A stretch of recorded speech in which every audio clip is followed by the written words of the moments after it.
장세에 대해서 말씀을 좀 드려볼까 하는데요. 대부분의 투자자가 부정적 내용보다는 긍정적인 걸 좋아하시죠. 저도 그렇습니다. 장이 앞으로 더 좋아진다. 계속 오를 거다. 내가 갖고 있는 종목이 좋은 종목이다. 기다리면 오른다. 뭐 이런 얘기는 유튜브에서 계속 나오고 있습니다. 또 그렇게 해야 고객이 꼬이고 구독자가 늘고 그런 게 뭐 마케팅 포인트라는 건 저도 당연히 아는데, 그래도 좀 드릴 말씀은 해야 될 말은 좀 해야 될 것 같아서요. 계속 저희가 좀 조심을 하고 있는 와중에 어제 이런 얘기가 나왔죠. 다 보셨겠지만 연준에서 유동성 공급 축소의 가능성을 처음 언급했다. 회의 의사록에 이런 내용이 담겼다. 근데 이걸 어떻게 보셔야 되냐면, 지금부터 말씀드리는 건 투자하신 지 얼마 안 되시는 분들을 대상으로 한 겁니다. 코로나로 인해서 경기가 안 좋아지고 뭐 그걸 살리기 위해서 뭐 금리도 인하하고 유동성을 대폭 공급한 건 대부분 아실 겁니다. 그거에 대한 부작용으로 인플레가 좀 심해져서 4월 달에 앨런 장관이 금리 인상에 대한 코멘트를 한번 시장에 던졌죠. 뭐 2023년, 4년 뭐 이때 한다고 뭐 얘기를 했었습니다만, 이게 경기 상황이라는 게 딱 시간을 정해놓고 하는 게 아니고 경기의 움직임, 그 다음에 어떤 지표들의 움직임에 따라 상당히 유동적이거든요. 인플레가 계속 된다면 뭐 2023년, 뭐 2024년 이건 좀 너무 낙관적인 얘기고요. 지금 검토하기 시작됐다는 건 시장에 시그널을 준 건데, 빠르면 내년 상반기에 금리 인상이 있을 수 있다. 뭐 늦어도 하반기나 뭐 23년 초다. 이렇게 좀 한 약간 1년이나 6개월을 땡겨서 생각해야 될 필요가 있다. 그러면 아직도 시간이 많이 남았는데 뭘 긴장해야 되냐? 그렇게 생각할 수도 있는데, 문제는 시장은 그렇게 보지를 않는다는 거죠. 뭐 어느 딱 시점 되면 그때 바로 뭐 금리가 인상되니까 그때부터 유동성이 회수되고 뭐 인플레가 잡히고 뭐 이렇게 움직이지가 않고, 어떤 코멘트나 암묵적인 뉘앙스가 나오면 즉시 반응이 일어난다는 겁니다.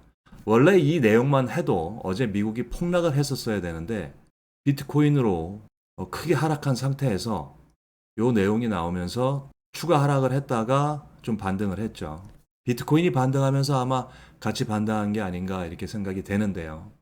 금리 인상에 앞서 유동성 축소의 시그널이 나오면 외국인들이 미국 밖에 해외에 투자한 자산을 매도하기 시작을 합니다.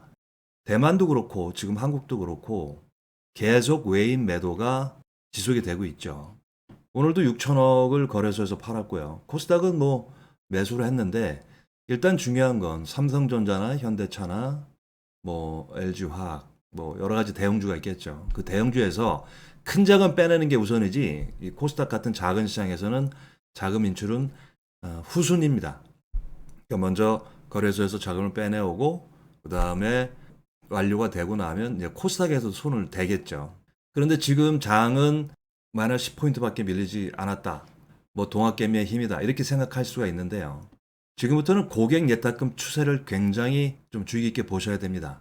지금 은행에 요구불 예금이 30조가 갑자기 늘었다고 그랬는데, 이게 가상화폐 쪽에서 나온 자금과 주식시장에서 빠져나온 자금이 대기 자금으로 있을 가능성이 있고요. 이 예탁금 추이가 늘어나지 않으면서 개인의 순매수 행진은 계속 이어질 수 없습니다. 개인과 외국인의 싸움은 결국 외국인이 이길 텐데, 외국인이 포지션을 바꾸지 않고 계속 매도를 한다면 시점은 정할 수 없습니다만 조만간이라고 표현은 좀 이른 것 같고요. 아마 한 달, 두 달 내에 수급이 변화되는, 그래서 개인의 힘이 빠지는 그런 모습이 나올 수밖에 없다. 근데 그런 걸 지금부터는 대비해야 한다. 그러면 어떻게 대비해야 되느냐? 신용으로 투자하신 신용 비율을 줄이시고요. 미수는 당일 미수만 가능하시고, 물리면 그 즉시 나오셔야 됩니다. 지금 아이슬란드도 금리 인상을 결정했다는 뉴스가 장중에 나왔고요. 이렇게 하나하나 무슨 유행처럼 어디가 하나 하면 또 따라가는 것처럼 그렇게 트렌드가 나올 수가 있습니다. 암호화폐가 어저께 폭락한 게 연준의 회의 의사록을 미리 안 정보 세력이 판 거일 수도 있지 않나 하는 생각도 저는 해보는데요.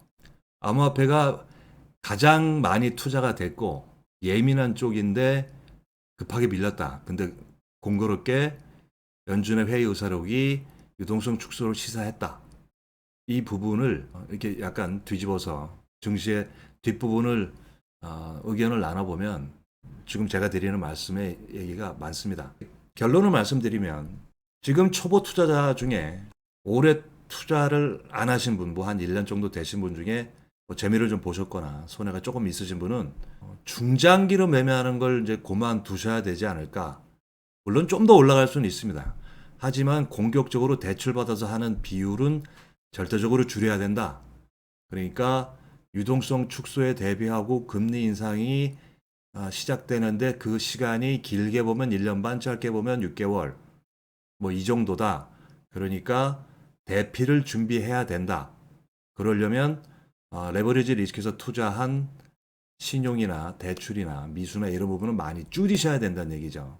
저희는 저희 지금 레슨 해드리는 팀한테는 계속 장중 매매만 유효하다. 중기 투자도 뭐 특별히 재료가 있는 거 아니면 추천을 가급적 안 하고 있고요. 언제 어느 때 악재가 나와서 한번 이 종합주가에 이 하방이 깨지면 조금 무서운 상황이 벌어질 수 있어서 그 부분을 늘 계속 주의를 드리고 있습니다. 지금 제가 드리는 말씀이 당장 주식이면 어떻게 되니까 떠나야 된다 이 말씀은 아니고요. 이제 마음속으로 도망칠 준비를 최소한 뒤쪽으로 무게중심을 조금은 옮겨 놓을 필요가 있다. 그렇게 말씀을 드리는 거고요. 저희가 드리는 말씀이 뭐 누구는 3,500 간다, 4,000 간다 그러는데 너네는 왜 그런 얘기 하느냐? 뭐 듣기 싫을 수 있습니다. 뭐 듣기 싫으시면 듣고 잊어버리시면 됩니다. 하지만 저희는 항상 리스크 관리를 최우선으로 하는 투자 방식을 갖고 있어서 일단은 주의를 기울여서 나쁠 것은 없다. 그런 말씀을 드리는 거니까요. 그 부분을 꼭 기억해 두시기 바랍니다.